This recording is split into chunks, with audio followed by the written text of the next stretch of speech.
Kalau bulan Ramadan adalah syahrul Quran. Bulan Sya'ban syahrul Qurra, artinya bulan barakari. Yang mereka mulai dari bulan Sya'ban mempersiapkan diri, memperbanyak baca Al-Quran sampai disebutkan kata qari.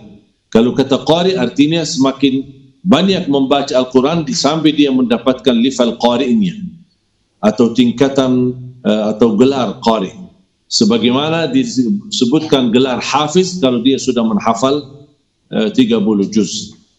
Dan kita melihat bulan suci Ramadan dan kita memperhatikan dalam sejarah para ulama ketika masuknya bulan suci Ramadan, mereka tinggalkan semua kajian, majlis ta'lim, kajian fikih, kajian hadis dan lain sebagainya, seperti Imam Maliki, kemudian Imam Syafi'i, kemudian Imam Hanbali. Dan kita kenal di antara mereka sebagaimana Imam Syafi'i yang kita sama-sama di Indonesia mengikuti mazhab Imam Syafi'i rahimahullahu wa radhiya anhu. Beliau merupakan seorang imam yang berikutnya di zaman sekarang menurut sebagian ulama atau menurut banyak ulama yang terbanyak berikut mazhab di masa sekarang adalah pengikut mazhab Imam Syafi'i. Kalau Imam Syafi'i ketika masuknya bulan Ramadan, beliau betul-betul memfokuskan waktu, tenaga, fikirannya untuk hanya membaca Al-Quran. Sampai Imam Syafi'i rahimahullah mengkhatamkan Al-Quran sebagaimana disebutkan di Manaqib Al-Imam Syafi'i fi babul ibadah, ibadatnya dan aktivitas ibadahnya radhiyallahu anhu wa rahimahullah. Di antaranya beliau khatam Al-Quran di bulan suci Ramadan 60 kali. Berarti dalam satu hari 2 kali khatam. Dan ketika saya membaca dan saya juga pernah berceramah mengenai masalah itu, dan saya bilang mohon maaf wahai Imam Syafi'i atas nama saya dan masyarakat Indonesia, kami hanya mengikuti mazhab fikih, belum mampu mengikuti amalan Imam Syafi'i. Padahal kita sebagai pencinta Imam Syafi'i semestinya kita berupaya, berusaha meniru Imam Syafi'i, karena Imam Syafi'i adalah sebagian atau bagian dari Ahlul Bait Nabi Muhammad SAW, keluarga Nabi Muhammad SAW. Dan justru kalau kita meniru Imam Syafi'i, otomatis pasti insyaAllah kita juga meniru Nabi Muhammad SAW, karena kita kenal Imam Syafi'i betapa luar biasa beliau selalu meniru sehari-harinya kehidupan Nabi Muhammad sallallahu alaihi wasallam. Dan saya sebenarnya jemaah sekalian pernah mencoba, dan cerita ini sudah lama sebenarnya, waktu saya masih di Madinah. Saya ingat di kelas SMP, masih SMP di sekolah di Madinah. Kemudian waktu itu, di masa itu kami diliburkan sekolah itu 4 bulan, mulai dari tanggal 1 Ramadan sampai 1 Muharram. Berarti Ramadan, Syawal, Zulkaidah, Dzulhijjah semuanya libur. Itu libur besar namanya. Kalau sudah ujian nasional, sudah mulai kelas, dikasih libur panjang. Dan mulai nampaknya sekarang mulai kembali karena pernah terganggu libur panjang ini gara-gara perang Irak di masa Saddam Hussein, berubah terjadi karena lama tidak sekolah. Tapi sekarang sedikit demi sedikit mulai kembali ke masa dulu, adalah libur panjang mulai dari Ramadan sampai mendekati haji. Bahkan habis haji baru kembali ke sekolah lagi. Saya ingat di masa itu, di antaranya kita libur di bulan suci Ramadan, dan kita berlomba-lomba sepakat berjanjian sama teman-teman sekolah untuk kita bertemu di Masjid Nabawi sebagai tulab, murid-murid di sekolah-sekolah yang semangat untuk menghafal Al-Quran. Dan kita, ayo kita nanti ketemu di Masjid Nabawi ya, buka puasa bersama sekalian, kita beraktivitas Isya, Tarawih.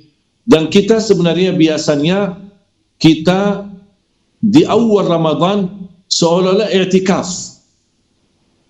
Jadi kita dari pagi sampai malam selalu di masjid, hanya keluar dari masjid hanya buat untuk ambil air wudu atau buang air kemudian kembali. Dan di masa itu belum seperti sekarang, fasilitas sekarang, kamar mandi di bawah, kira-kira di bawah area masjid. Kalau dulu harus keluar jalan kaki di masa dulu waktu masih kami sekolah, dan itu sebelum kira-kira tahun masih 85, 86, dan subhanallah saya masih bisa membayangkan, dan waktu itu belum ada HP, dan kita ada sebuah alat namanya timer yang menghitungkan waktu, dan saya menggunakan, dan kami ingin karena kita setiap tahun kita buat target, setiap tahun Ramadan kita buat target berbeda-beda. Dan saya ingat waktu itu kita punya target tahun itu untuk ayo kita sama-sama berlomba-lomba targetnya menkhatam Al-Quran di bulan suci Ramadan seperti Imam Syafi'i. Dan kita jadikan Ramadan itu, waktu itu saya sebutkan Ramadan Imam Syafi'i. Saya bilang begitu namanya. Kemudian kita membaca Al-Quran. Dan target, karena Alhamdulillah dulu kita sebagai di sekolah dari SD, kita memang di sekolah tahfiz, dan kita sudah tamat kelas SD kelas 6, berarti sudah hafal 15 juz, itu sudah dari sekolah. Dan kemudian saya habiskan 15 juz lagi sesudah libur sekolah, sebelum naik kelas SMP, sudah Alhamdulillah tamat hafal di forum halaqah Al-Quran di Masjid Nabawi. Dan kemudian kita berlomba-lomba untuk hanya baca, dan baca dengan tertil atau murattal hadar. Hadar artinya cepat, tapi tetap menjaga tajwid, tidak tidak mengganggu kesempurnaan tajwid, panjang pendeknya dan lain sebagainya. Dan semua kita berlomba-lomba supaya kita bisa menkhatam Al-Quran sebanyak seperti Imam Syafi'i. Dan subhanallah, alhamdulillah saya gagal. Jadi gagal, tidak bisa mencapai 60 sebagaimana Imam Syafi'i. Tapi saya mendapatkan sebuah ilmu dalam perjuangan ini ketika saya menggunakan timer, baca dari habis subuh sampai zuhur, dan alhamdulillah waktu itu saya ingat tidak terputus, kita terus membaca, apalagi dalam kondisi puasa, dan kita tidak, karena tidak makan, tidak minum, tidak butuh terlalu banyak ke kamar mandi. Makanya kita beraktivitas terus di Masjid Nabawi sampai zuhur. Azan zuhur saya off timer, kemudian habis zuhur kita lanjut, kemudian on timer habis zuhur, kemudian sampai asar off timer, kemudian habis asar on timer. Yang saya dapat menkhatamkan Al-Quran 30 juz, saya membutuhkan waktu itu waktu 9 jam 48 minit. Anggaplah 10 jam. Khatam 30 juz. Dengan bacaan, tambah tadabburi, tambah menhayati, hanya membaca. Karena tak mungkin saya membayangkan, tak mungkin Imam Syafi'i khatam 60 kali, berarti 2 kali dalam satu Ramadan sambil menhayati setiap ayat. Ini kan membutuhkan waktu yang lebih panjang. Tapi saya memperhatikan dari sejarah ulama Ahlus Sunnah wal Jamaah, mereka menargetkan banyak khataman Al-Quran karena di situ hanya mereka meraih pahala yang banyak, menumpulkan pahala yang banyak. Dari setiap satu huruf 10 kebaikan. Dan saya mendapatkan dari berbagai pendapat ulama, membaca Al-Quran walaupun tidak memahami isinya tetap mendapatkan 10 kebaikan dari setiap satu huruf. Dan membaca Al-Quran ada 4 tahap: membaca tambah faham, memahaminya, menhayatinya, dan mengamalkan. Kalau baca tidak faham, tetap mendapatkan sebagaimana bersabda Rasulullah, la aqulu alif lam mim harf, walakin alifun harf wa mimun harf wa lamun harf wa mimun harf. Alif lam mim bukan satu huruf, tapi alif satu huruf, lam satu huruf, mim satu huruf. Wa bi kulli harfin hasana, wal hasana bi 10 amsalha. Dan setiap satu huruf satu kebaikan, dan satu kebaikan dilipat gandakan sampai menjadi 10 kebaikan. Berarti alif lam mim kita baca dapat 30 kebaikan. Kalau kita baca dan faham, lebih besar lagi pahalanya. Kalau kita baca, faham dan hayati, lebih tinggi pahalanya di sisi Allah. Apalagi kalau kita baca, faham, hayati dan mengamalkan, luar biasa mendapatkan kemuliaan dan anugerah, menjadi orang-orang betul-betul ahlul Quran yang melengkapi 4 syarat. Karena sifat atau golongan ahlul Quran yang meraih 4 hal: baca, memahami, menhayati dan mengamalkan. Kalau tidak mampu meraih semuanya, jangan tinggalkan semuanya. Minimal 1 baca walaupun anda tidak faham. Dan ada fatwa dari guru saya, seorang ulama besar di kota Madinah, beliau sudah memfatwakan yang membaca maupun sima' mendengar bacaan tilawatul Quran pahalanya sama, setiap satu huruf 10 kebaikan. Dan saya suka ketika membaca tidak hanya membaca tapi kadang-kadang menyempatkan diri untuk sima', menyimak. Ternyata saya menemukan ternyata sering menyimak Al-Quran, mendengar bacaan Al-Quran, termasuk itu sunnah Nabi Muhammad yang hampir kehilangan di tengah-tengah kita. Karena Rasulullah SAW pernah menyuruh Abdullah bin Mas'ud radhiyallahu an, ya ibn Mas'ud, iqra' alayya. Qala ya Rasulullah, aqra'u alayka wa alayka unzil? Apakah saya boleh membaca sedangkan Al-Quran turun di atasmu? Kata Rasulullah SAW, inni uhibbu an asma'ahu min ghairi. Aku cinta dan suka mendengar bacaan Al-Quran dari orang lain. Berarti saya pernah membuat gerakan kepada teman-teman, namanya inni uhibbu an asma'ahu min ghairi. Gerakan mencintai mendengar Al-Quran dari orang lain. Apalagi orang lain itu suaranya bagus, merdu, bisa membuat kita tersentuh, terharu, dan dengan suara keindahan yang dimiliki oleh mereka, dan kita simak dan kita bisa ikuti. Wa idza quri'a al-Qur'anu fastami'u lahu wa ansitu la'allakum turhamun. Dan perhatian di dalam Al-Quran selalu memperhatikan pendengaran itu selalu diutamakan. Wa qalu sami'na wa ata'na, bukan baca wa ata'na, tapi perlu kita tingkatkan kualitas pendengaran. Bukan hanya mendengarkan ilmu, tapi juga harus kita juga sering mendengar Al-Quran. Walaupun kita orang pintar membaca, lancar bacaan kita, tidak apa-apa sekali-kali kita sempatkan waktu untuk mendengar. Apalagi kalau bisa mendengar dengan khusyuk dan kita menhadirkan sambil kita membuka murattal, kita sambil bisa melihat Al-Quran atau bisa melihat isinya, tapi pendengaran betul-betul menhayati bacaan tersebut. InsyaAllah akan terasa jauh lebih nikmat keindahan Al-Quran ketika kita mendengar, apalagi dari suara yang khusyuk dan indah. Seperti misal Qari-Qari, Syekh Abdul Basit Abdul Samad, Syekh Muhammad Siddiq Minshawi, atau para imam-imam yang kita cintai suaranya. Ada orang yang lebih suka suara Sudais, ada yang suka suara misal Mahir Mu'aygili, ada yang suka suara para imam-imam yang lain. Mana yang kita suka, semakin kita suka bacaan tersebut, akan semakin membantu terbuka hati kita lebih khusyuk dan nikmat. Begitu saya melihat, ada seorang teman saya berhasil mengkhatamkan Al-Quran dalam waktu 7 jam 48 minit. Kalau saya 9 jam 49 menit. Kurang lebih 10 jam. Tapi beliau memang agak sedikit cepat, lebih cepat daripada saya. Akhirnya terlihat ada kekurangan di beberapa ilmu tajwid dan panjang pendeknya. Karena dia ingin buru-buru mau lihat sejauh mana paling cepat bisa kita khatam 30 juz. Saya membayangkan seandainya kalau saya bicara standar, seandainya 10 jam dan Imam Syafi'i 2 kali khatam, berarti sudah habis 2 jam bersama Al-Quran Imam Syafi'i. Sisa 20 jam, sisa dalam sehari cuma 4 jam. Saya lagi bayangkan dan renungkan fikiran saya, apa yang dilakukan Imam Syafi'i dalam sisa 4 jam? Antara istirahatnya, antara gali ilmunya, tuliskan buku Ar-Risalah dan lain sebagainya, kemudian bagaimana menempatkan waktu untuk berbakti sama ibunya, bagaimana usahanya, bagaimana. Jadi subhanallah, betapa luar biasa Imam Syafi'i kedekatannya sama Al-Quran.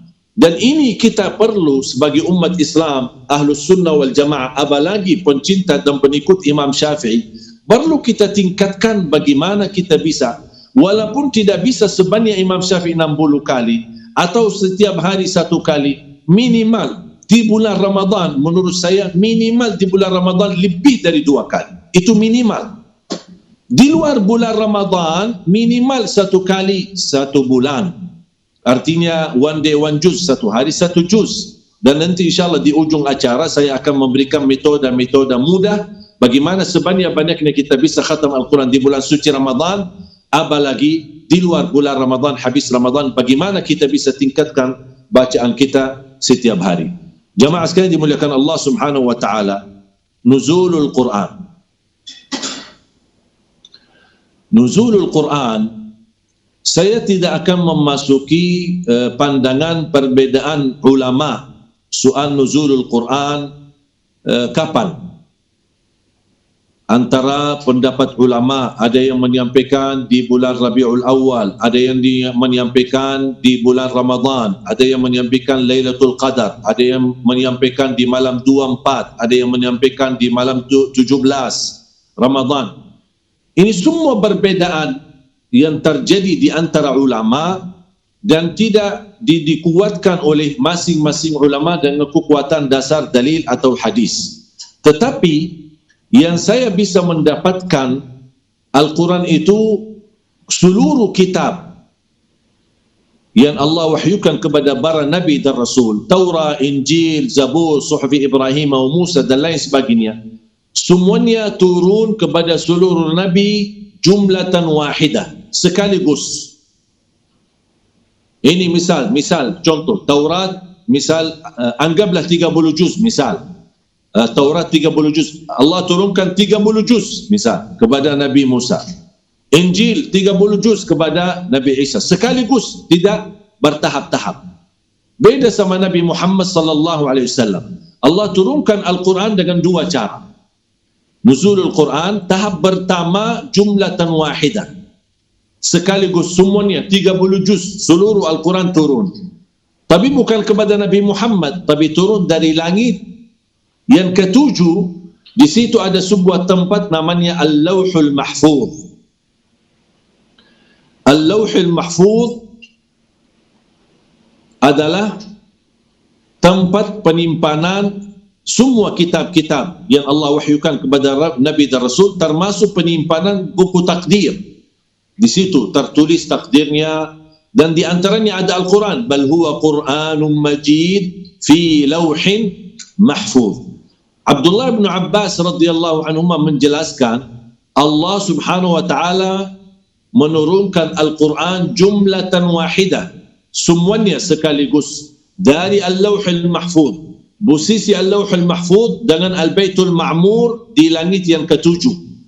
Dari Al-Lawhul Mahfuz turunnya ke langit yang pertama, berarti dari langit ketujuh turun ke langit pertama, namanya As-Sama'ud Dunya. As-Sama'ud Dunya, langitnya dunia yang kita bisa pandang dari jauh, itu namanya As-Sama'ud Dunya. As-Sama'ud Dunya, di situ ada sebuah tempat namanya Baitul Izzah. Baitul Izzah itu adalah penerima Al-Quran jumlatan wahidah, tempat penyimpanan Al-Quran ketika diturunkan secara keseluruhan. Dari Lauhul Mahfuz di langit yang ketujuh ke Baitul Izzah di langit yang pertama, As-Sama'ud Dunya. Dari langit pertama, dan itu turunnya di Lailatul Qadar. Inna anzalnahu fi Lailatul Qadar, wa ma adraka ma Lailatul Qadar. Jadi yang turunnya di Lailatul Qadar bukan ayat, tapi yang turun di Lailatul Qadar adalah Al-Quran secara keseluruhan. Inna anzalnahu, kami turunkan. Turun apa? Ayatnya bukan. Kami turunkan Al-Quran. Syahrul Ramadan alladhi unzila fihi Al-Quran, secara keseluruhan. Yang Allah di dalam bulan Ramadan turunkan Al-Quran. Lebih detail lagi di Lailatul Qadar. Berarti yang dimaksud nuzulul Quran secara keseluruhan di Lailatul Qadar adalah jumlatan wahidah, semuanya dari langit ketujuh di Baitul Al-Ma'mur, di Al-Lawhul Mahfuz, turunnya ke Baitul Izzah di langit yang pertama, itu di Lailatul Qadar. Dari Baitul Izzah ke dunia mulai turunnya bertahap-tahap selama 23 tahun. Di Makkah 13 tahun dan di Madinah 10 tahun. Dan ayat yang Allah turunkan, ayat pertama adalah Iqra bismi rabbikal ladzi khalaq. Di sini ada yang turun sebagai beberapa ayat. Yang kedua, turunnya surah lengkap. Kemudian ada surah yang terakhir turunnya lengkap. Kalau yang pertama turunnya beberapa ayat adalah 5 ayat pertama daripada surah Iqra. di Gua Hira yang diterima oleh Rasulullah sallallahu alaihi wasallam. Dan sebagian ulama menganggap turunnya itu di bulan Ramadan. Ada juga pendapat di bulan Rabiul Awal. Dan kita tidak perlu terlalu fokus membahas perbedaan, karena biarpun kita tahu perbedaan itu tidak ada penambahan ilmu bagi kita. Yang lebih utama bukan masalah kapan turunnya Al-Quran, tapi tugas kita bagaimana kita bisa menjaga dan mengamalkan isi Al-Quran. Itu lebih akan ditanya. Nanti di hari kiamat Allah tidak akan tanya, mohon maaf jamaah, kapan turunnya Al-Quran? Kalau anda bisa jawab, masuk surga. Kalau anda bisa jawab, anda bisa masuk surga. InsyaAllah tidak akan ditanya soal itu oleh Allah Subhanahu Wa Taala, apalagi oleh Munkar Nakir.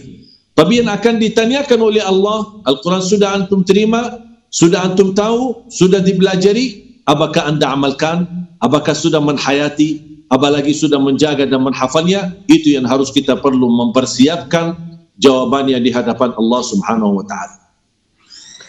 Ketika turunnya 5 ayat, ini untuk sebagai bukti wahyu pertama. Kemudian turunnya beberapa ayat di awal suratul Muddathir sebagai ayat perintah dakwah. Ya ayyuhal muddathir qum fa'anzir, bangunlah dan berikan peringatan, artinya mulai dakwah. Kemudian tahap ketiga turunnya adalah satu surah lengkap, suratul Fatihah.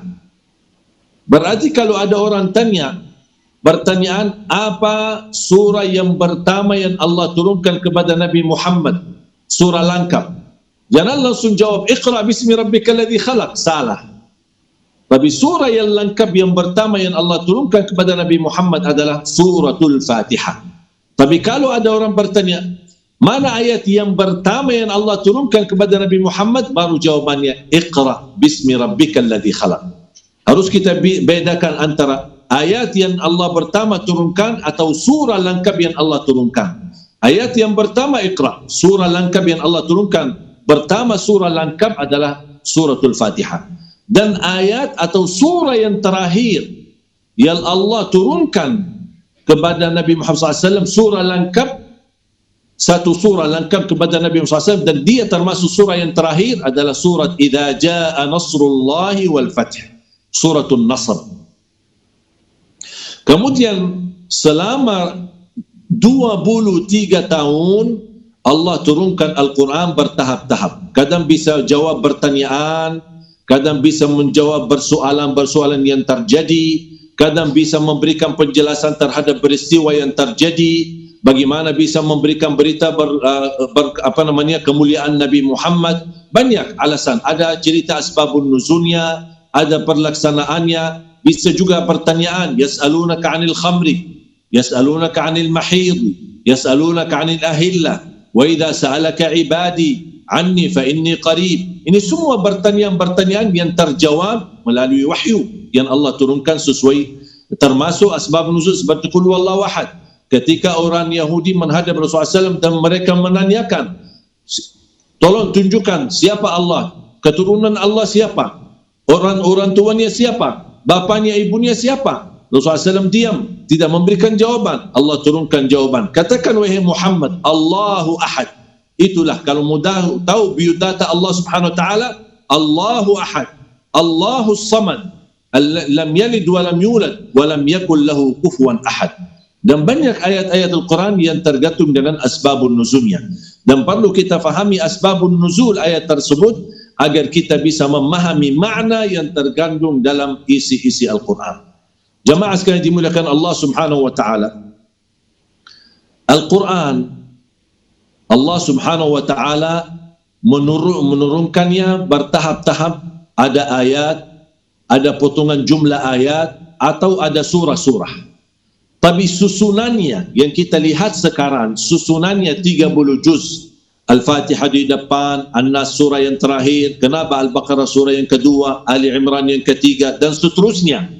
Ini yang disusunkan oleh Nabi Muhammad SAW kepada perintah Nabi Muhammad kepada para penulis wahyu. Karena Nabi Muhammad tidak bisa menulis, makanya Nabi Muhammad memiliki beberapa sahabat yang disebutkan oleh namanya Aminus Sir, yang memiliki menyimpan rahasia atau penyimpan rahasia atau membawa amanat rahasia wahyu. Ketika Allah turunkan wahyu, Rasulullah SAW menyuruh mereka tuliskan ayat ini dan letakkan ayat ini di sini, letakkan ayat itu di sini, letakkan surah ini di sini, letakkan surah ini berikutnya di belakang, letakkan surah ini di depan, sampai terbuntuk 30 juz dan pertama terkumpul 30 juz di zaman Sayyidina Abu Bakar As-Siddiq radhiyallahu an, tapi belum disebarkan kepada seluruh dunia. Tapi di zaman Uthman bin Affan radhiyallahu an terkumpul lagi yang disebutkan Al-Jam'u Tsani, terkumpul 30 juz di satu mushaf dan diberedarkan kepada seluruh negara Islam agar mereka tahu begitulah mushaf, makanya dikenal mushaf Uthman atau mushaf Al-Uthmani. Makanya kita jemaah sekalian dimuliakan Allah Subhanahu wa taala, kalau kita memperhatikan Al-Quran ini sebenarnya menurut saya bagi kita umat Islam semestinya menjadi kebanggaan kita. Dan Al-Quran Allah turunkan bukan menjadi milik umat Islam, tapi semua berhak yang muslim maupun non-muslim untuk merasakan petunjuknya dan mampu mendapatkan kemuliaan Al-Quran. Karena Al-Quran Allah turunkan Al-Quran untuk seluruh manusia. Sebagaimana di dalam Al-Quran ada ya ayyuhalladzina amanu, ada juga di dalam Al-Quran ya ayyuhan nas. Dan sebagaimana Allah Subhanahu wa taala turunkan Al-Quran ini untuk menjadi budiman dalam kehidupan kita untuk seluruh manusia. Taha ma anzalna 'alaikal Qur'ana litashqa. Kami tidak menurunkan Al-Quran untuk membawa keburukan atau sengsara, tapi justru menjaminkan kebahagiaan. Dan kebahagiaan itu bukan milik kita sebagai orang muslim, tapi semua manusia berhak untuk mempelajari, mengetahui, mendalami untuk bisa merasakan betapa indahnya Islam dan betapa indahnya Al-Quran. Kunci kalau orang ingin menjadi orang mulia, dan saya sudah membuka dan mempelajari banyak kajian, ada fikihnya, ada hadisnya, tafsirnya dan lain sebagainya, dan saya menemukan satu-satunya yang menjaminkan kunci kemuliaan di sisi Allah adalah bagaimana kedekatan kita sama Al-Quran.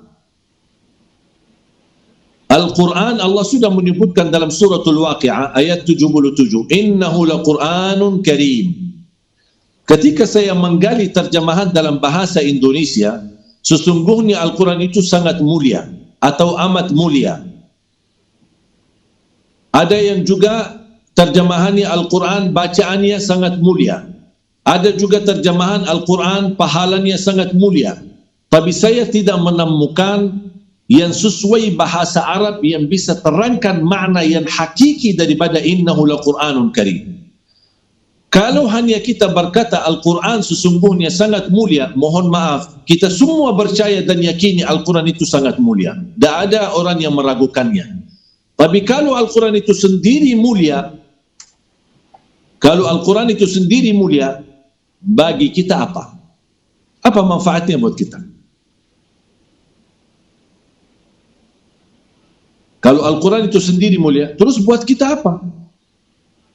Ternyata habis saya membaca beberapa jumlah hadis, saya bisa memastikan Al-Quran itu bukan sendiri mulia, tapi Al-Quran mulia dan membagikan kemuliaan. Berarti Anda bisa meraih kemuliaan Al-Quran dan Anda mendapatkan bagian kemuliaan kalau Anda memperhatikannya. Bahkan kemuliaan Al-Quran ini akan mendampingi kita bukan hanya di dunia, tapi mendampingi kita sampai ke akhirat. Kalau boleh istilah lain, kita diperintahkan untuk berteman sama Al-Quran. Li ashabihi, bersahabat sama Al-Quran. Kapan bersahabat sama Al-Quran? Di masa kita di dunia. Di masa kita di dunia, kita bersahabat sama Al-Quran. Terus apa yang kita dapat? Al-Quran akan menjadi sahabat kita di dunia. Al-Quran akan menjadi sahabat kita saat sakratul maut. Al-Quran akan menjadi sahabat kita saat kita menghadap munkar wa nakir di kuburan, di tempat yang gelap dan sempit. Al-Quran akan menjadi sahabat kita saat dibangkitkan oleh Allah SWT hari kiamat. Al-Quran akan menemani kita saat dihisab di hadapan Allah. Al-Quran akan membela kita saat kita berjalan di atas sirat yang tipis, tajam, dan kemudian panjang perjalanan dan gelap. Dan di bawah sirat adalah neraka Jahannam, bukan kolam berenang, tapi di bawahnya neraka Jahannam. Al-Quran akan menjadi pemimpin kita, menerangkan jalanan yang begitu sempit, yang begitu kecil, yang begitu tajam, dan begitu panjang, tapi Al-Quran akan mengantarkan kita sampai ke surga. Al-Quran akan menemani kita bukan hanya sampai ke pintu surga, bahkan sampai masuk ke surga. Apakah sudah masuk ke surga Al-Quran melepaskan? Tidak. Al-Quran masih berkenan menemani kita sampai naik ke darjah yang tinggi di dalam surga Allah. Sebagaimana Rasulullah SAW bersabda di hadis yang sahih, nanti orang ahlul Quran yang masuk surga, Allah Subhanahu wa taala menyebutkan, yuqalu liqari'il Quran, iqra, warqa, warattil. Bacalah. Ini di dalam surga, bukan di dunia. Ini sejauh mana kita baca di dunia akan dapat balasannya nanti di dalam surga. Bacalah dan naiklah posisimu dan tertillah sebagaimana kamu tertil di dunia. Berarti Allah ikatkan sepanjang mana kita tertil di dunia, sebanyak-banyak yang tertil di dunia akan juga bisa tertilkan bacaan itu di dalam surga Allah. Dan ketika kita masih baca akan naik derajat kita. Baca lagi, naik lagi. Baca lagi, naik lagi. Sambil meraih derajat yang tertinggi di dalam surga Allah. Kata Siti Aisyah radhiyallahu anha, adadu darajatil jannah bi'adadi ayil Quran. فليس في أهل الجنة أعلى درجة من أهل القرآن. Jumlah tingkatan dalam surga Allah sesuai jumlah ayat Al-Quran. Oleh karena itu tidak ada yang lebih tinggi di dalam surga Allah daripada Ahlul Quran. Betapa mulianya Ahlul Quran, mendapatkan syafaat, mendapatkan setiap satu huruf sebelum kebaikan, disembuhkan penyakitnya, dijaminkan husnul khatimah, dijauhkan dari keburukan, diberikan keselamatan, memimpin kita di dunia sampai ke akhirat, menjaminkan kita masuk surga, bahkan meraih derajat yang tertinggi dalam surga. Kalau ini semua kemuliaan, tidak ada sama sekali, cuman kita dapat satu, menjadi orang terdekat sama Allah, terpilih menjadi keluarga Allah, itu sudah cukup membuat kita semangat untuk dekat sama Al-Quran. Karena Rasulullah SAW bersabda, inna lillahi ahluna wa khasun. Allah memiliki keluarga terdekat.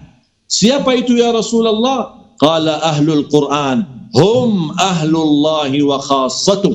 Ahlul Quran adalah ahlullah wa khassatuh, yang spesial, VIP, orang-orang yang dekat sama Allah. Siapa? Ketika dibangkitkan oleh Allah di badan mahsyar, seluruh manusia bangun, seluruh umat, malaikat datang mencari ahlul Quran. Mana ahlul Quran? Mana ahlul Quran? Dikumpulkan. Ahlul Quran tanya sama malaikat, kami dibawa ke mana? Kalian terpilih menjadi orang dekat sama Allah Subhanahu wa ta'ala.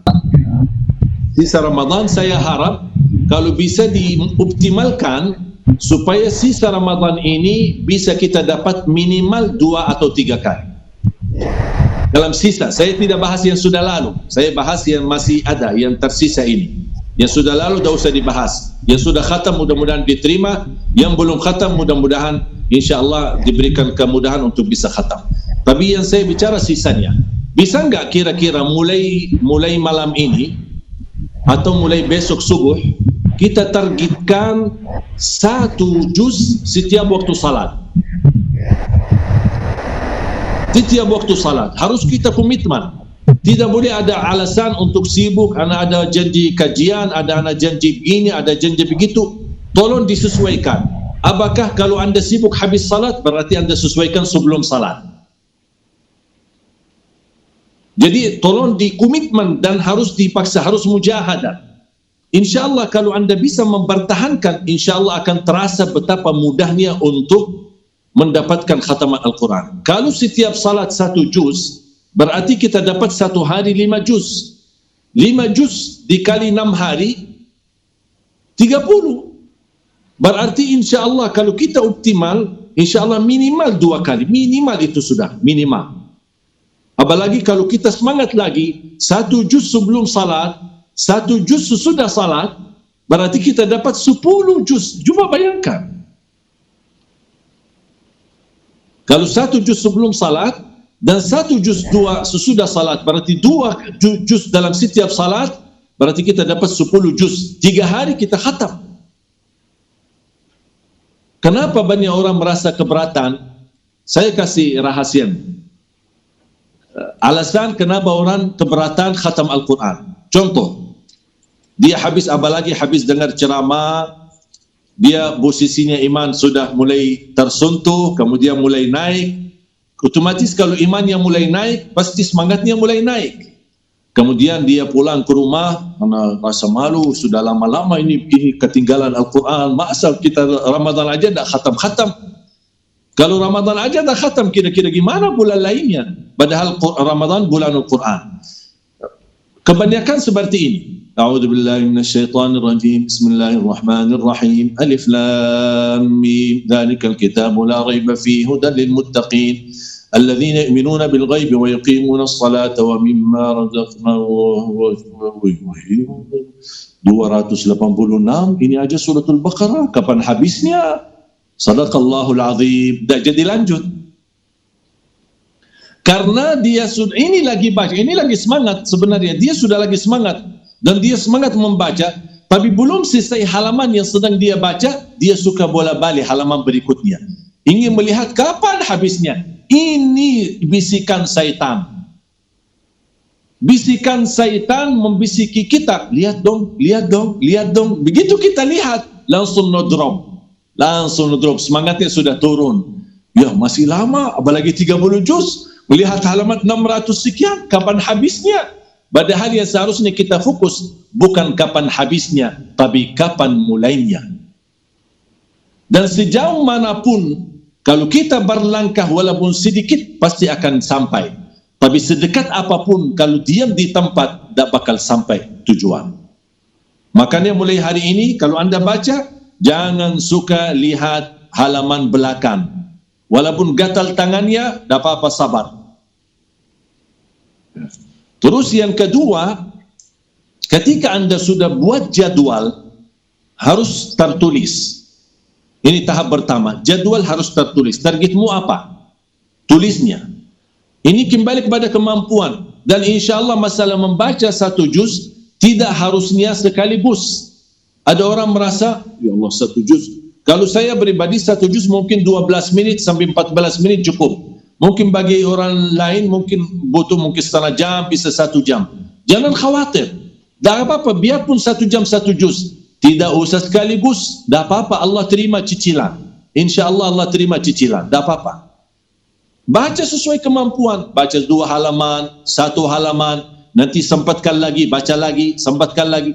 Jadi untuk duduk tidak semestinya 1 juz dalam sekali duduk. Ini yang pertama. Yang kedua, saya kasih ini di luar Ramadan. Ini Ramadan sudah saya kasih rahasianya bagaimana kita bisa khatam lebih dari 2 kali. Jangankan full Ramadan, sisa Ramadan insya Allah masih bisa 2 kali. Dengan komitmen setiap waktu salat kita baca 1 juz. Di luar bulan Ramadan, saya kasih metode mudah. 1 hari 1 juz. Kalau jamaah boleh berkenan ikuti kata saya ini. 1 hari 1 juz, 30 hari 30 juz. Bisa enggak kira-kira dibacakan? 1 hari 1 juz, 30 hari 30 juz.